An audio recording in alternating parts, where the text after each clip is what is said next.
The 16th of October yearly is declared by the United Nations to celebrate the World Food Day, the brainchild of Food and Agricultural Organization, FAO. The day is usually commemorated by different bodies, states, and federal governments, all in a bid to make food sufficient both for consumption and exports. As a socially responsible company, Ames Media Company Limited, the producer of Beyond the Frontiers, an agricultural magazine TV program, joined other bodies to host a webinar for the sensitization of food sufficiency.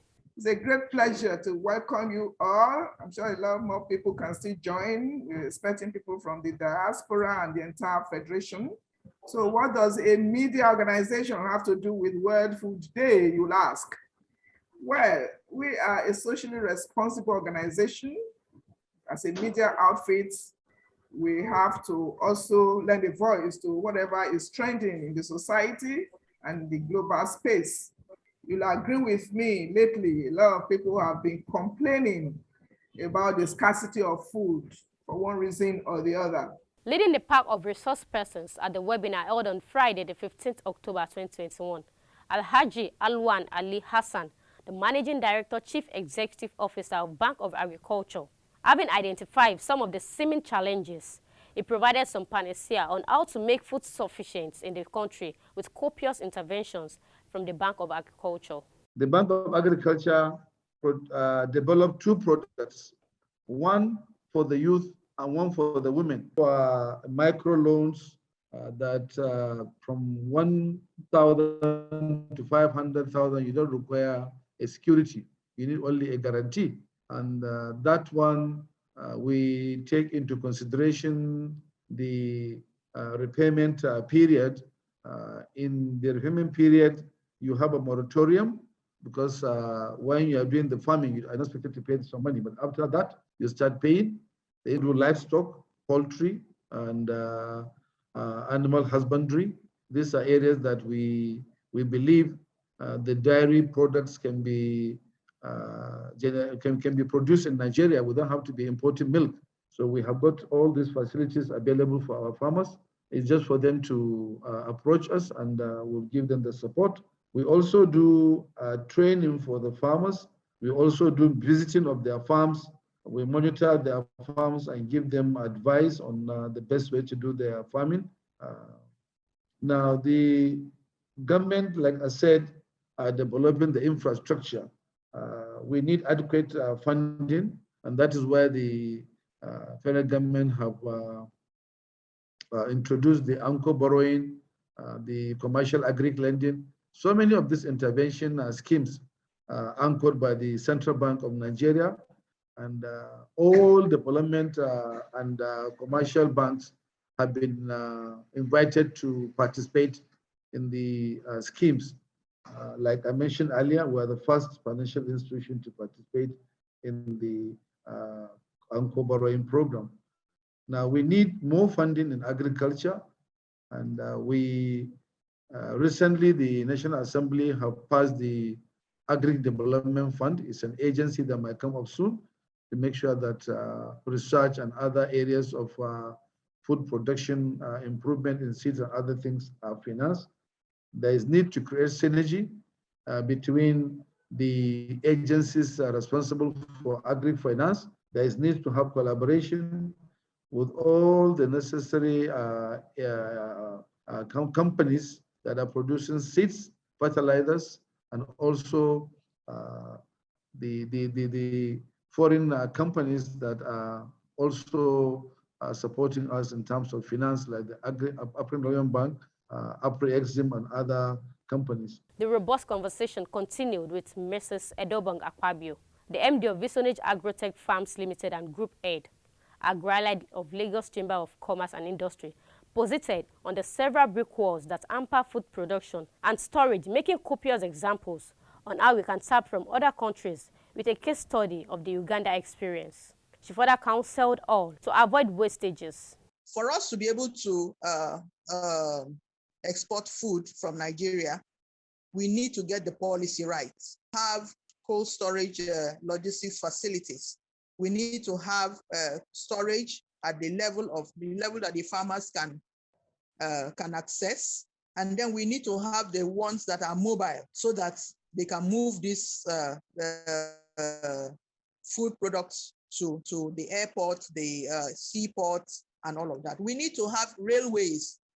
Railways are one of the cheapest infrastructure all over the world that is used to move goods and services from the rural areas around any geographical location. They are much cheaper than airports. Is it not very troubling that we cannot even send our products to other African countries around us? Good and fine, after it's here, how prepared are we? How prepared are our food entrepreneurs? How much of our food do we need to get into the hands of into the markets in the countries around us before we start going to faraway ones? What are the relationships, country to country relationships, that will guide the transactions of food export just around us in Africa? I traveled to Uganda and I visited a social enterprise that manufactures sanitary towels using plantain stem, discarded plantain stem. And you need to see the machinery. It's just like any other machine that can be constructed by our fabricators. Very simple, very functional. Let me at least buy one. So I called my contact and I said, okay, can you send one to me? And you know what he told me? He said, we do not have a trade relationship with your country.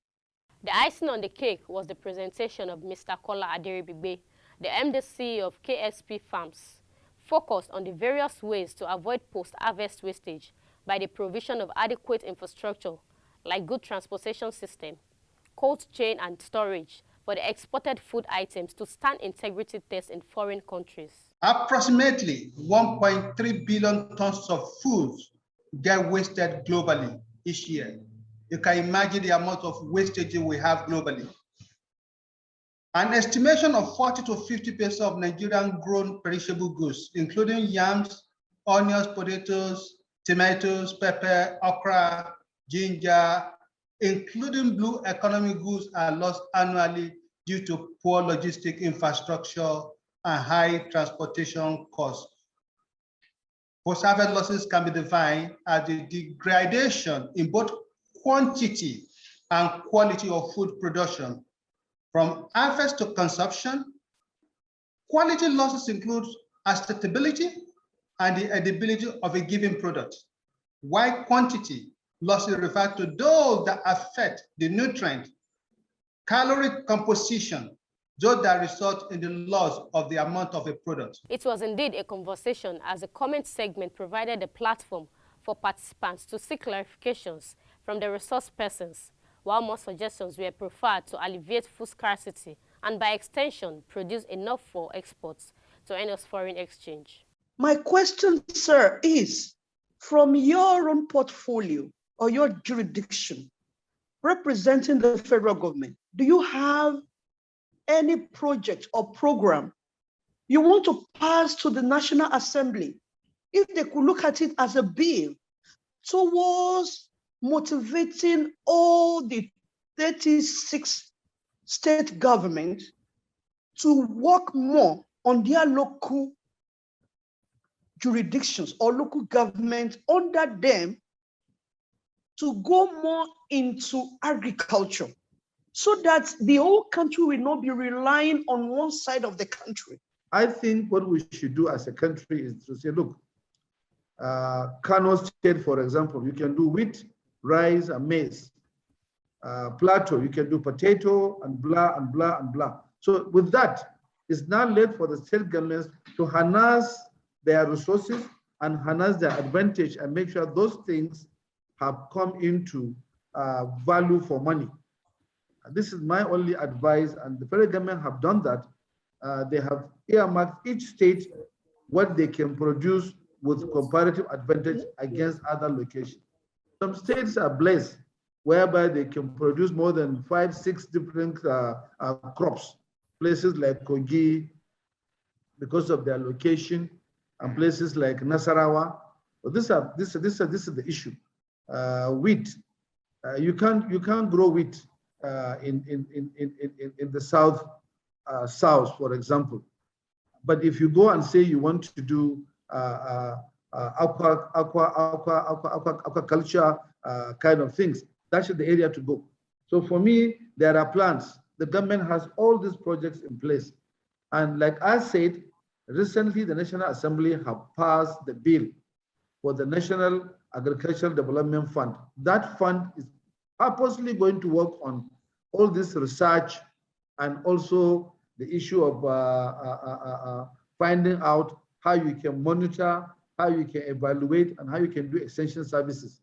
So that agency will be very, very vital for all of us. Government should do something more serious about insecurity in order to, at least people that are willing to do the work, let them be given that freedom to go to their farm and do the needful. The federal government and a lot of state governments are working very hard to be able to bring an end to this insecurity.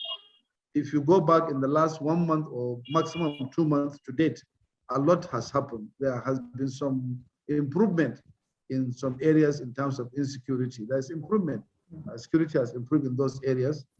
We also, on our own, we should try and assist the states and the federal government in checking our environment.